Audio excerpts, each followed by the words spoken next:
Everyone to our webinar here this morning on the East Coast of the United States, but probably good evening to many of you across the world. We are so excited to share a little bit more about our teaching English as a foreign language focus area within our Master's of Science degree in the International Teaching and Global Leadership. My name is Serena Stewart. I am Associate Director of Admissions, and I work with prospective students who are looking to come to Johns Hopkins for our ITGL program. This webinar is the last webinar in our focus area series. And next week, we kick off our class preview series. So if you want to learn a little bit more about the classroom experience of ITGL, do join us next week. Yeah, good morning or good afternoon, everyone. Thanks so much for joining us. My name is Shen. I am right now an assistant professor in the Hopkins School of Education, and I am also the faculty advisor for the TEFL focus area, which is teaching English as a foreign language. But first and foremost, I would really like to introduce a little bit about myself. So if you look at the top left picture, you'll see me. That was me a decade ago, still very young me. I was a second grade teacher, and you can see me here working with young learners in the classroom. And this hands-on experience really like with students, especially with those navigating multiple languages, keeps me motivated and wondered how to better serve these students. And these experiences really inspired me to pursue my PhD in literacy education while also raising three bilingual kids of my own. You can see on the top right corner that was me as well at my graduation ceremony with three kids, if you can see them. And here I am today. I am a proud educator, teacher, and researcher, also doing what I'm really passionate about every day and learning more about how bilingual children learn, and also serve as a classroom teacher or college level classroom teacher with my students in the bottom two pictures. I had so much fun with them every day, learning theories and practices for second language education. Here's our plan for today. So I'll start with a high-level overview of the ITGO program and how our TEFL program fits, or TEFL area fits within it. And I'll highlight what we'll study and what you'll be able to do by the end, and what field experiences typically looks like. Midway through, we'll transition to a short panel with current TEFL students. Thank you so much to all TEFL students here joining us today as well. And we'll wrap up with admissions guidelines and what we look for in applicants and what next steps can look like. And this is who TEFL is for, right? TEFL is designed for people who want to teach English and develop as globally minded educators and leaders. So many of our prospective students are either preparing to enter the field or are early in their careers and want a program that combines strong instructional practice with a global orientation, like language, culture, equity, and leadership in one program. So one defining feature in our TEFL or like even ITGL program is the cohort model, which means that you move through the program with a group of peers and you can build those relationships that often become part of your professional work. And then our panelists later can talk about this in great details.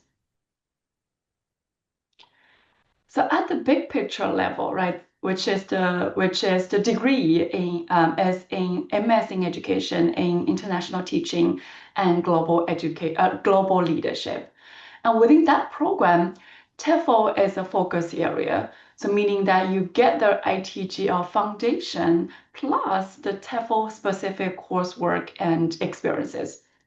So across the program, we emphasize evidence-based teaching practices, culturally and linguistically responsive approaches, and leadership, because many educators and themselves, right, leading initiatives, mentoring peers, or even shaping curriculum sooner than they expected.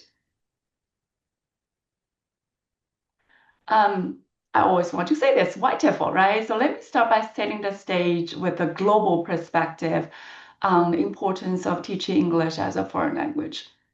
So here, presented in blue, are 142 countries in the world where English is a mandatory element of the national education policy concerning public education.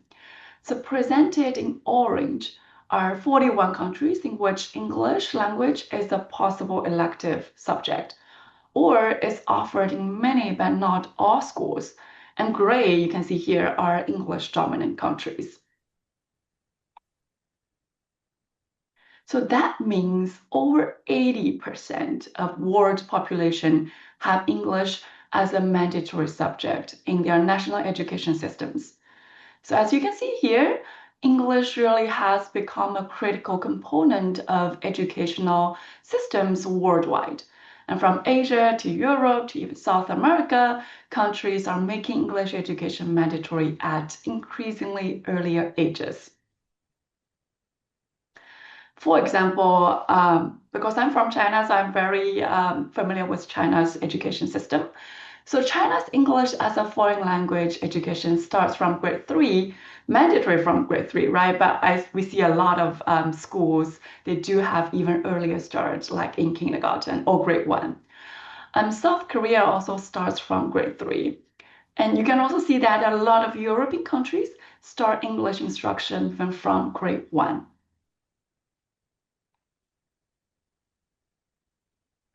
So this demand stems from English's role as a critical tool for communication, education, and also economic mobility in an increasingly interconnected world. However, as we all know, right, the field of TEFL faces several challenges. So these include resource gaps. So some regions struggle to provide adequate teaching materials. And the second one is linguistic diversity, which requires teachers to really address a variety of learner needs. And the third one is a persistent shortage of trained educators. So addressing these challenges is key to closing those global opportunity gaps in education. So our ITGL program, Sorry. thank you. Our ITGL programs plays a pivotal role in preparing the next generation of global education leaders. So through our innovative approaches, the program empowers educators to transform diverse learning environments globally. So when we say TEFL in this program, we don't really mean a short certificate or a one-size-fits-all training. We mean a graduate level preparation to teach English grounded in theories like second language acquisition research and theories, as well as practical instructional design. So by the end, you should be able to plan coherent instruction with clear language objectives and teach effectively across proficiency levels and assess learning in meaningful ways, as well as adapt your teaching to different cultural and institutional contexts. And just as importantly, you build the habit of reflective practice. So like using evidence from students' learning to refine what we do. And this is our ITGL, is specifically for 2026 course sequence. And this is a very intensive 11-month program, right? And then TEFL program specifically, we have 35 credit in 3 semesters. You will stay here in 3 semesters at Hopkins. So curriculum-wise, you'll complete ITGL core. So right here, highlighted in blue, right? Those are ITGL core courses, which builds a shared foundation in teaching and learning and global leadership. So these are all required courses, but you can see in the first column, I do have the Introduction to Entrepreneurship in Education, AI in Education, and Exploration in Mind on the side. These are 3 courses that you can pick 2 courses to learn, elective 2 courses to learn.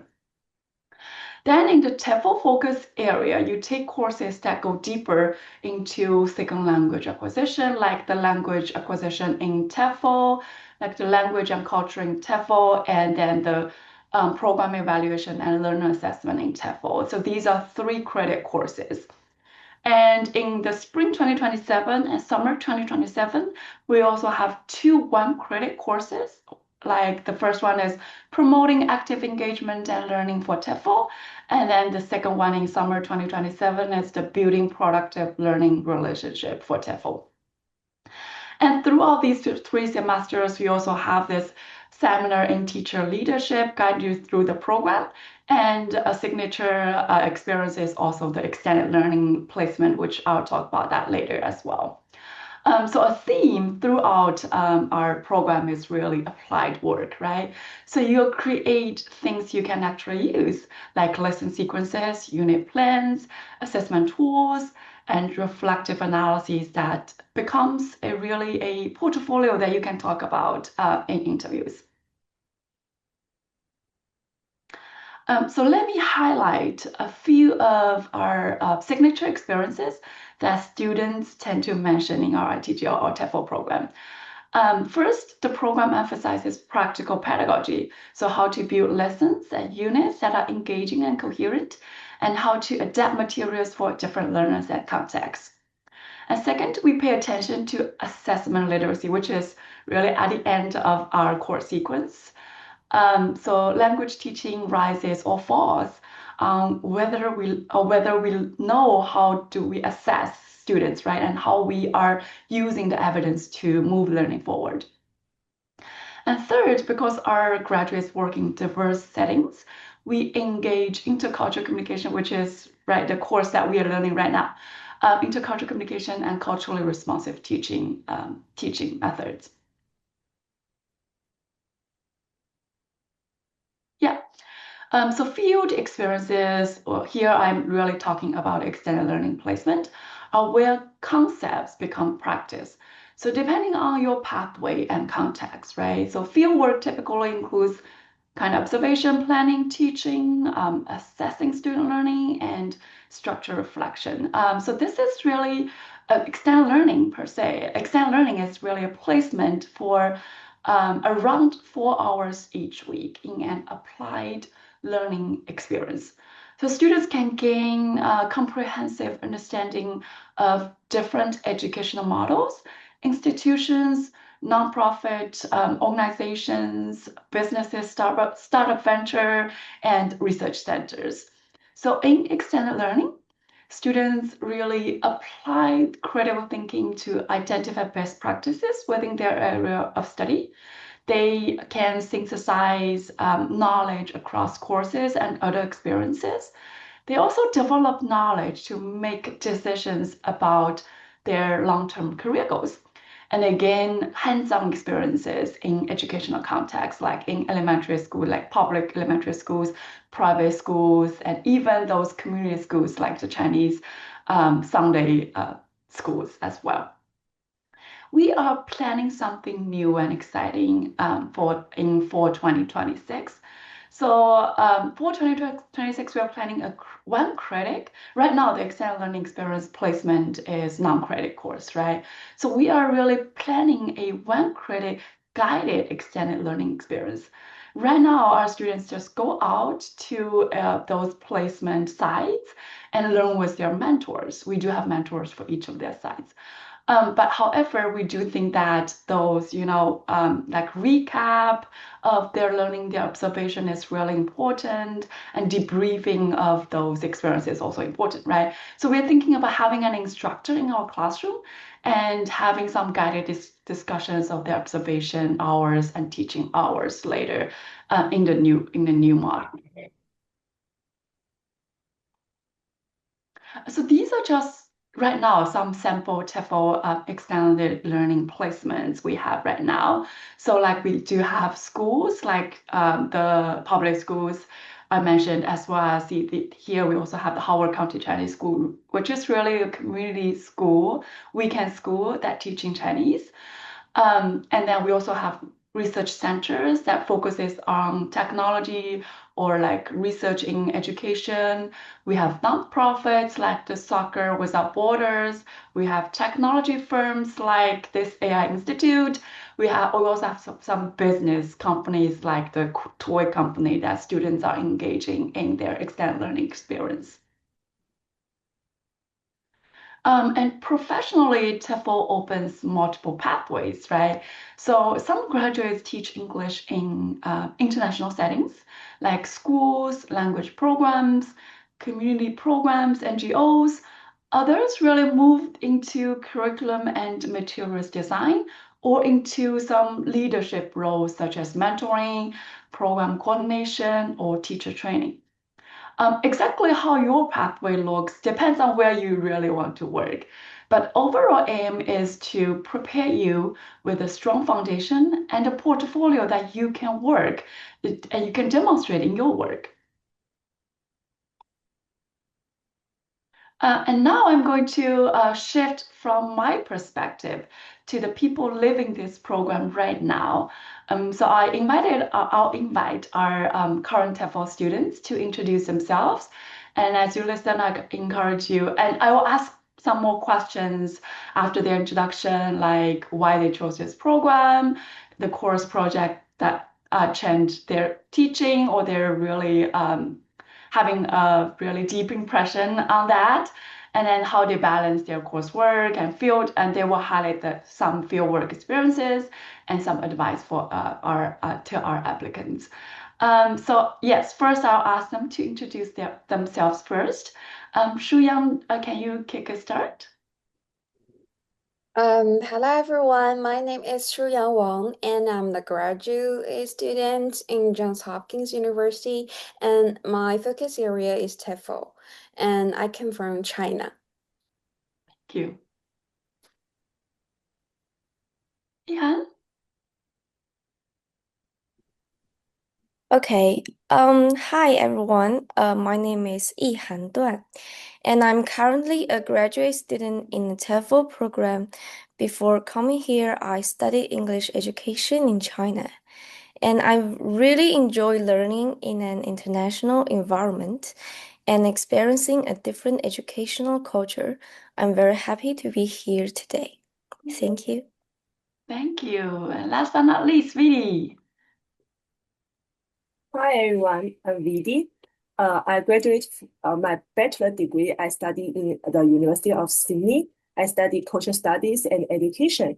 Now I'm studying in Johns Hopkins ITGL. My focus area is TEFL. I am very happy to be here to share my experience. Thank you, everyone.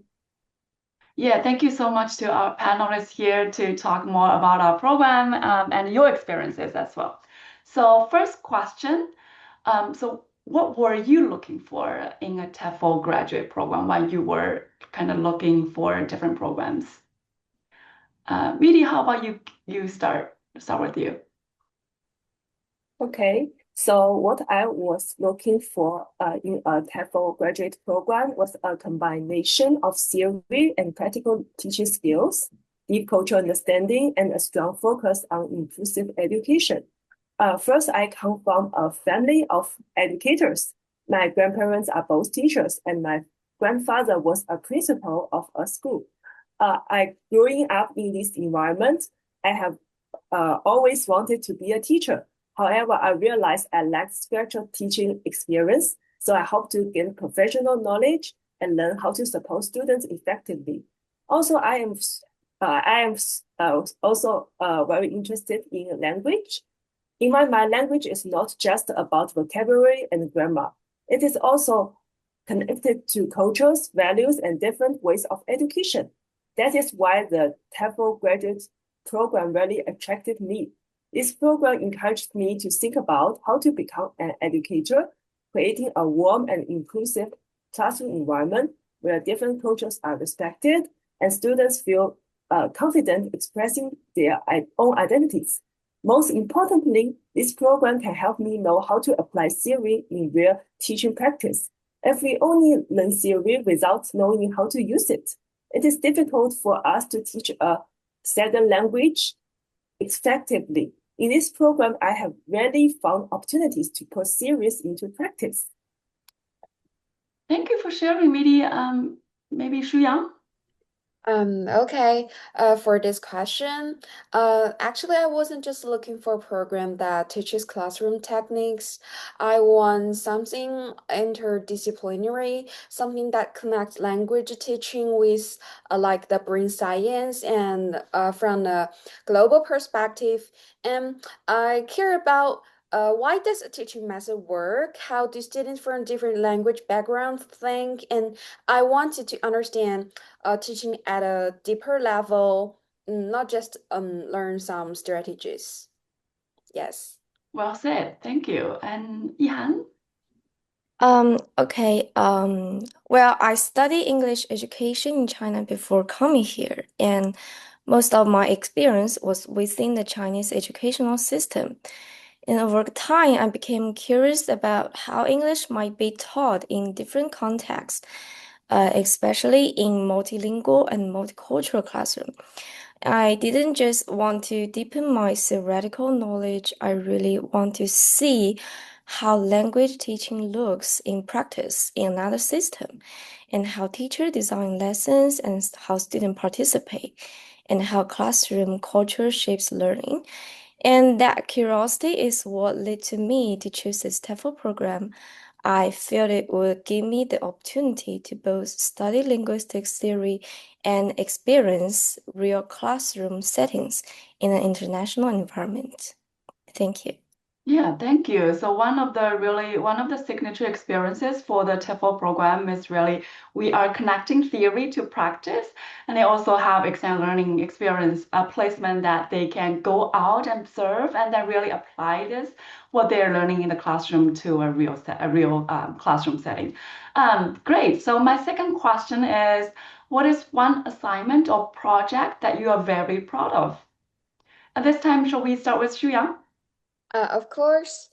Actually, last semester in our language acquisition in TEFL class, we had a 2 hours task to design and conduct an in-class research project. We need to collect data on campus and analyze it and need to present in the end of the class. And I helped lead our group in deciding the topic. We explored how different MBTI types and language learning experiences influence learners' agency and identity. Since MBTI is widely discussed today, I thought it would be engaging. And when our professor Shen showed strong interest in our presentation, I feel really rewarding. Yes. Yeah, I just want to chime in a little bit about that. So that is our final research project for the language acquisition in TEFL program. So I was super proud of our students. They come up with research questions. They work in groups to design their study, to collect data, to write up something. They have a final written up as well, and then to really to ask those questions and also collect data and answer their questions. This is just amazing. Yeah, I had fun as well. Yes. All right, Yihan. Okay. Um, for the second question, one assignment I'm particularly proud of was a small research proposal I completed in my language acquisition course last semester. And in that project, I explored the effect of corrective feedback on grammar acquisition among young EFL learners. And specifically, I compared two types of feedbacks, recast and prompts, and examined which might be more effective in helping elementary students improve their grammatical accuracy. And what I found most interesting was how different types of feedback may trigger different cognitive processes. And prompts, for example, often require students to actively repair their own errors, which may lead to deeper noticing, and recast, on the other hand, are more implicit and may support natural communication flow. Although it was a small assignment, it pushed me to connect SLA series, like the noticing hypothesis and interaction hypothesis. With practical classroom decisions, it also made me reflect on how I would respond to student errors in my own future classrooms. And that project helped me to see how research can directly inform everyday teaching practices. Thank you, Yihan. That was actually, I taught the language acquisition TEFL as well.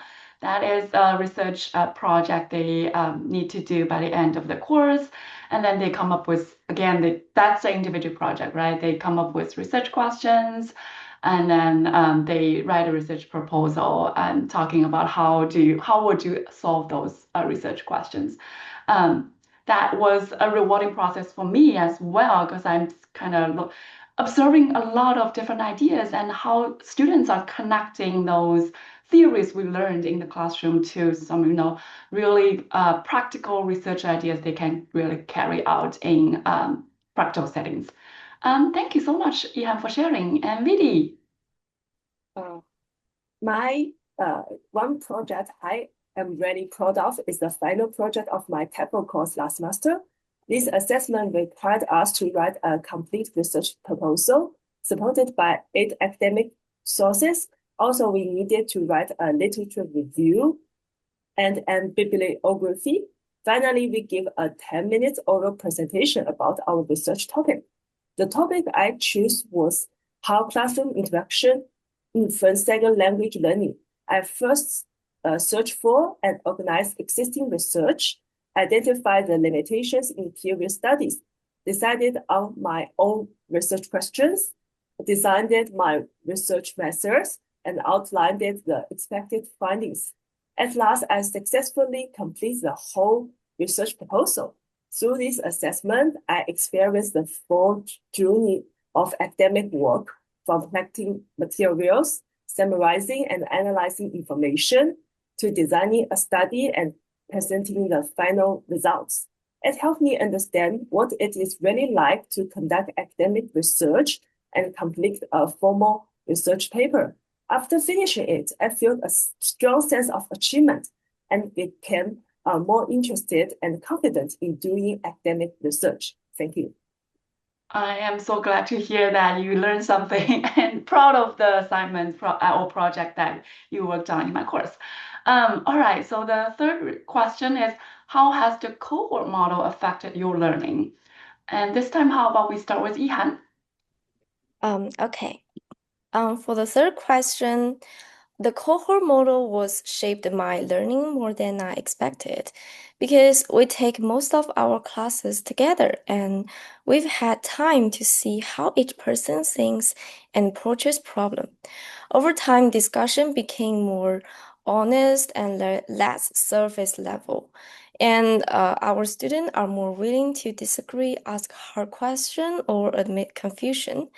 And I also noticed that since we know each other's strengths, group work feels more efficient. And we don't just divide tasks randomly, we naturally take on roles that fit our interests and skills. And for me, that consistency created a sense of academic accountability. I'm not just preparing for a question, I'm preparing for a room full of peers who I know will genuinely engage with my ideas. That's all. Yeah, thank you. And Vidi? The cohort model has influenced my learning in many positive ways. First, study with the same group of classmates makes me feel safe and supported, especially in a new environment. I still remembered when I first arrived in Baltimore. I missed home and cried almost every day. At that time, I felt anxious and nervous in the familiar environment. However, I never feel lonely now because I have familiar people around me. After we got to know each other well, we begin to work together more efficiently. We get along easily and cooperate well in group work. At the same time, we can better support and help each other in our learning. Besides, the cohort is like a big family to me. It is really warm and everyone is supportive. What's more, this learning model makes our class more interactive and interesting. In classes, we have a lot of discussion and presentations. so learning is never boring. I feel more comfortable expressing my own ideas, and I am not afraid of making mistakes. Even though most of us are from similar cultural backgrounds, we still have different life experience and ways of thinking. We can learn from each other and look at things from different perspectives. This helps me understand knowledge more deeply. So well said. Thank you. And Shu Yang, yes. Just like Vidi just mentioned, actually our cohort feels like a supportive community, and I'm constantly challenged and inspired by my classmates. Working on presentations together helps me see how people from different cultures understand the concepts of education differently, such as global leadership. It's helped me grow, not just academically, but also in how I listen, communicate, express my thoughts, and make reflection to others. Yes. Yes, thank you. I also feel something about the cohort model as well. So I get to know each of them like from the very beginning, and I follow their journey until the end. So they have like three semesters, right? Follow them until the end, like the graduation. So I also have built some very good relationships with them as well. So yes, I really like this model too. So our first question is really about your experience living in Baltimore. And how was your experience living in Baltimore? Because, when we think about living in different or like more urban city in the United States, like how was that looking like this time now? I think to be honest, at first I was a little nervous because of some comments I saw online say that Baltimore is one of the most dangerous city in the United States. But after exploring with friends, I realized Baltimore has a lot to offer. It's a historical and diverse city. The seafood is amazing here, and the Inner Harbor is a beautiful place to relax. Also, the weather is pretty nice too, and sometimes we even get exciting snow days because I came from the southern part of China, so I haven't seen such heavy snow, so I feel really excited. Yeah, thank you, Shu Yang. For context, we just had maybe two, three huge snowstorms. Yes. Yeah, but yeah, you can, experience some of the weathers here as well, and enjoy some of the snow too. All right, Ihan, maybe. Okay. Living in Baltimore, especially around the Homewood campus, has been a very meaningful experience for me. And because Baltimore is not flashy and I actually that like that. It feels lived in and community based. And walking around home campus, you will see regular daily life, and there's like the local stores, students studying cafes. There's a calm, steady rhythm to it. And for me, instead of just visiting famous place, I've experienced everyday life, and that made my time here feel more authentic and more personal. That's all. Yeah, thank you. I also want to mention that we do have a brand new student center. I don't know if you are enjoying it as I do. So I do enjoy being there as well. And we have a lot of different activities coming they have in the student center as well. Yeah. Okay. Last but not least, Vidi. I really enjoy living in Baltimore. Yeah, as Shu Yang mentioned, I also before come here, I heard a lot of people say Baltimore was dangerous, but my experience has been much better than I expected. Near the campus, there are plenty of campus security officers, and the school also provides shuttle service. So I always feel convenient and safe. In my mind, Baltimore is a quiet city. It is not as busy and noisy as New York, but I really appreciate the peaceful environment, which gives me a lot of time to think and focus on myself. I also love our campus facilities, especially our education building. It combines classic and modern styles very well. It keeps traditional elements, but also includes creative and new design. Overall, the school has great facilities and a very nice study environment. Besides that, I find the professors at Johns Hopkins University are very professional and responsible. They not only carefully prepare each class and design every learning activity well, but also care about students' mental health and personal growth. They also provide me with both academic and life support, helping me become more confident and motivated in my studies. Recently, my parents came to visit me in Baltimore, and they are still here now. My dad described Baltimore in one sentence. This city seems dangerous, but it is stunning. I think that is very correct. Thank you for sharing, Vidi. All right. So our fifth question is about exam learning, your exam learning experience. So what is your exam learning placement? You can talk about if you switched the placement, you can talk about both placements and how was your experience?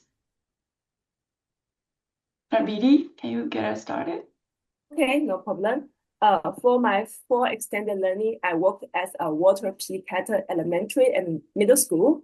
During this time, I supported class instruction by assisting with lesson preparation, facilitating student engagement, and providing individualized support for learners who needed additional guidance. I also observed social and emotional learning practice and gained insight into how teachers foster empathy, self-awareness, and positive peer relationships in the classroom. Through classroom participation and observation, I developed a deep understanding of how teachers create interactive learning environments and how schools in the USA support student success. This experience improved my ability to support diverse learners, foster an inclusive and self-learning environment, and develop student-centered teaching practice. Working with the students made me very happy because they are always warm and often bring small surprise to me. During my spring extended learning, I have been working with Dr. Nertus, who also graduated from the ITGL program. Together, we explore the roles of AI in education and how AI can be integrated into classroom instructions. By reviewing relevant literature, we examine the strengths and limitations of AI tools in education and discuss how they can support student learning, enhance engagement, and promote creative thinking through student-centered strategies.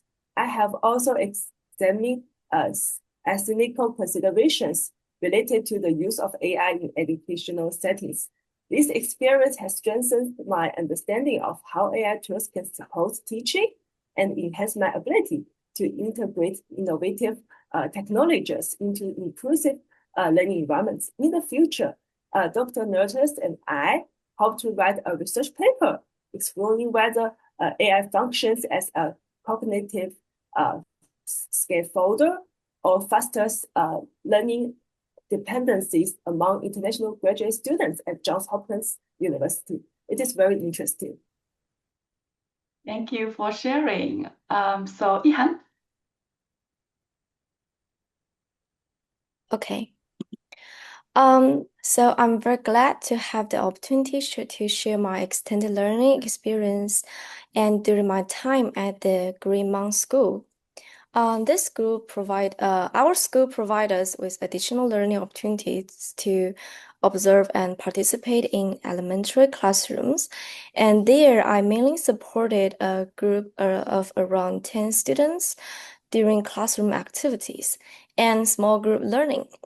So at the beginning, I thought I was simply helping, just like assisting with classroom routines, supporting students with their tasks, and maintaining order. But gradually, I found that I was becoming more involved in the students' actual learning process.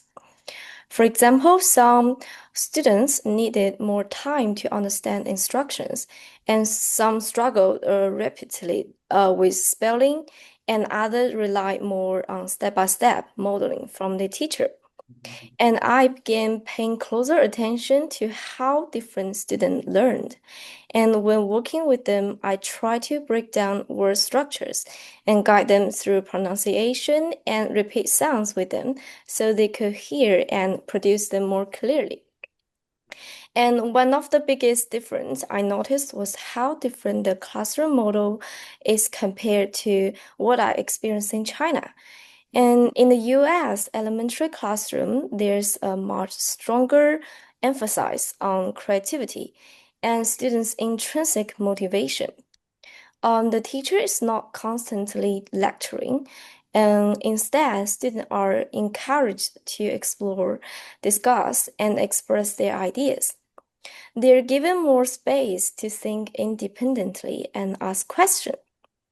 And another new experience for me was observing how young children are taught word pronunciation and spelling.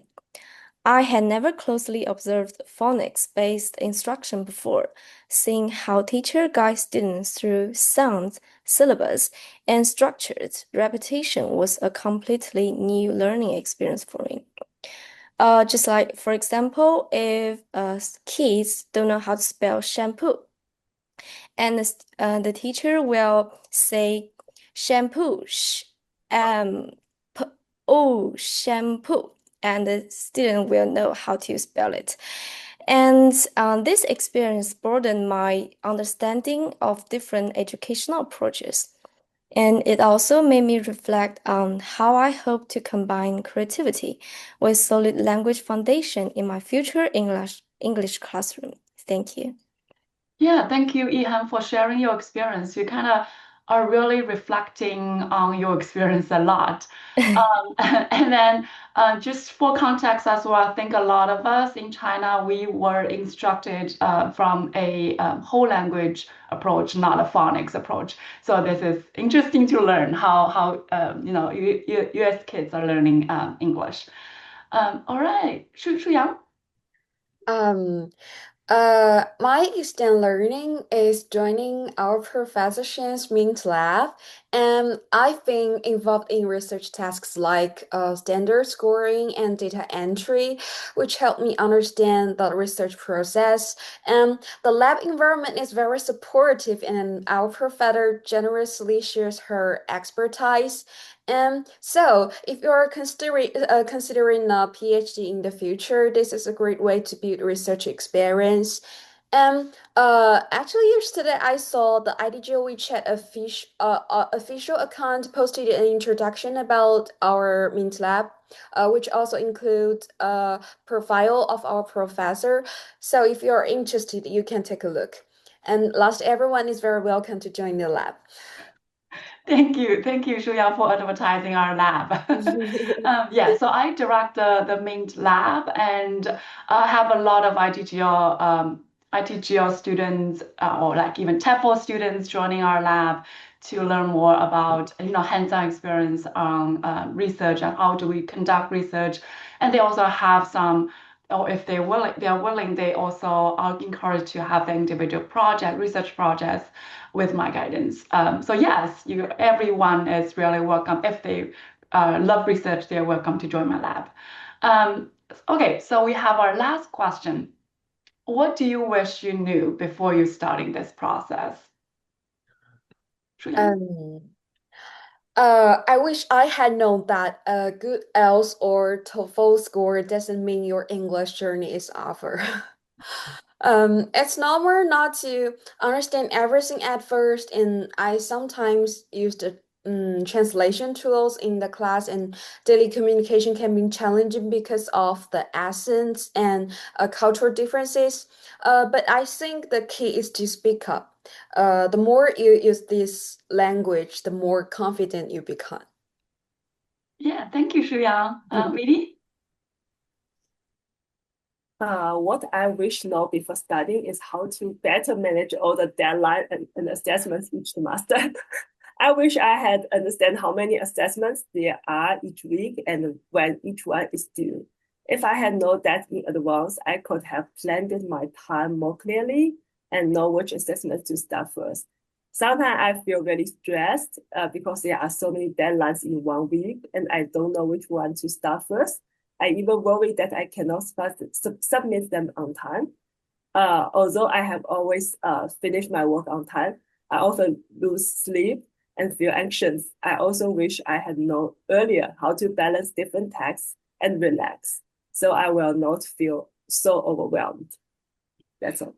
Yeah, thank you, Vidi, for sharing that because it's a process for me as well, learning how to manage your time. It's difficult, but along the way I have learned some strategies that work for me. So later we can have, with our TEFL area students, we can have a conversation on how do we really manage our time. All right, Yihan. Okay, before starting the TEFL program, I wish I had known how discussion-based the classes would be. And in many courses, professors don't lecture for the whole class. Instead of a lot of time is spent discussing ratings, group work, sharing opinions, and responding to each other's ideas. And at first, I feel pressure to always have something smart to say. But over time, I realized that it's okay to think out loud, to ask questions, and to even disagree. I think if I had known that participation is about engagement rather than perfection, I would have felt more relaxed at the beginning. Yes, maybe for our class preview week, I can talk more about how discussion-based work is in our classrooms. All right, I want to really extend my sincere gratitude to all our TEFL, current TEFL students for joining us today.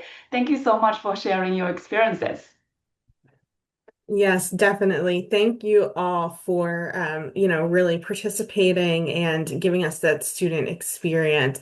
So at this time, we do have time to open it up for questions from our audience.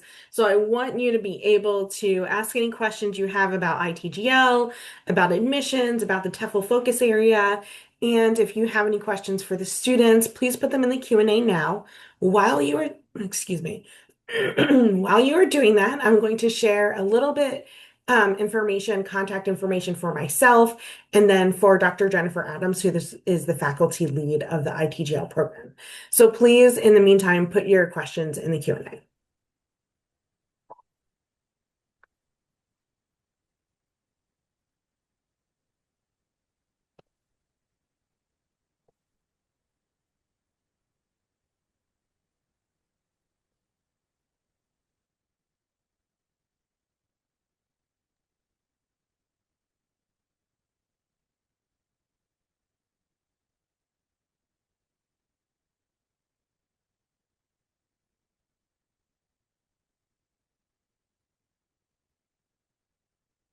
You have a quiet group today.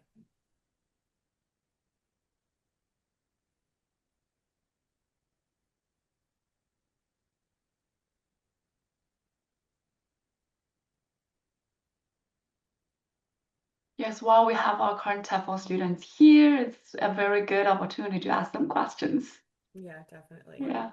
You can ask them about their transition to Baltimore. You can ask them, a little bit more about their classroom experience.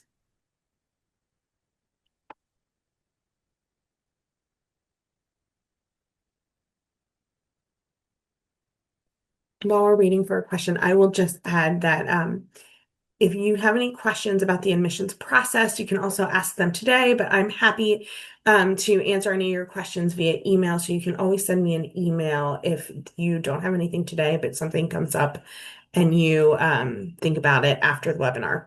So we do have one question about the individualized focus area. So could you talk about how the individualized program would work for someone pursuing TEFL and creative innovation, or have any students taken an individualized focus area with TEFL?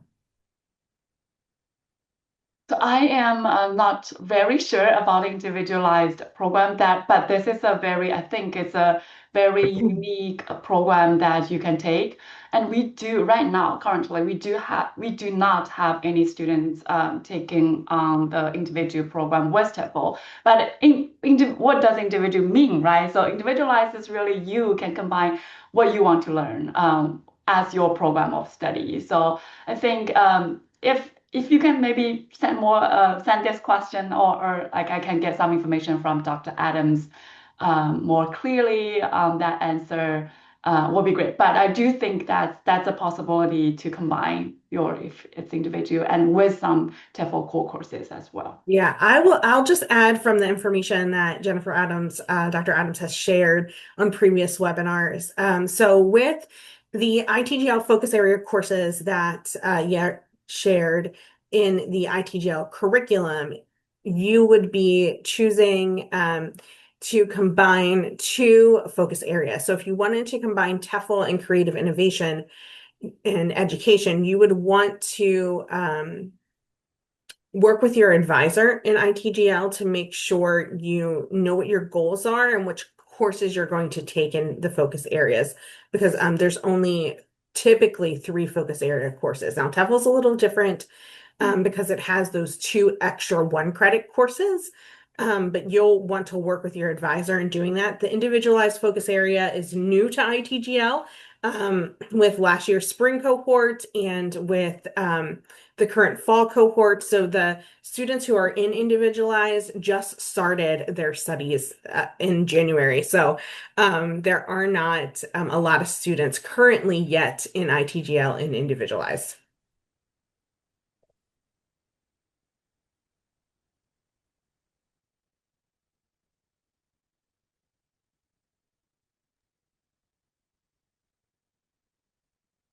Okay. I'm not seeing any other questions from our audience. So thank you, Dr. Shen. Thank you to our ITGL students. I always love when I can hear a little bit more from the student perspective to be able to share as I'm, talking to prospective students about ITGL. For anyone in our audience who has questions, you can definitely reach out to myself or Dr. Adams. And join us next week for class preview week. You'll get to hear more about the ITGL core courses as well as a TEFL course. So if you are interested, join us next week. We're really excited about those upcoming webinars. Thank you all and have a great evening. Thank you.